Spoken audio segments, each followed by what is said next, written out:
Are you wanting to make beautiful resin projects? I'm Brittany with WTI, and this is the Let's Resin UV resin set.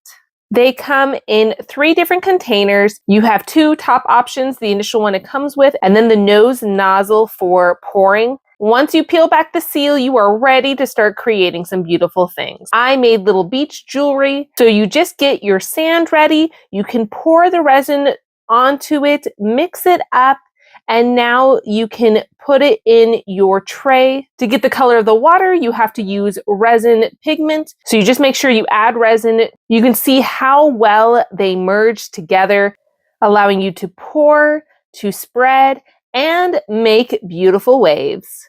You put it under a UV light and then add some more resin. I just really loved how smooth it came out and how easy it was to control, to spread. It wasn't spilling over the pin. You're going to put this last protective coat, put it in another UV bath, and you're going to have some pretty amazing jewelry. But that's just my point of view.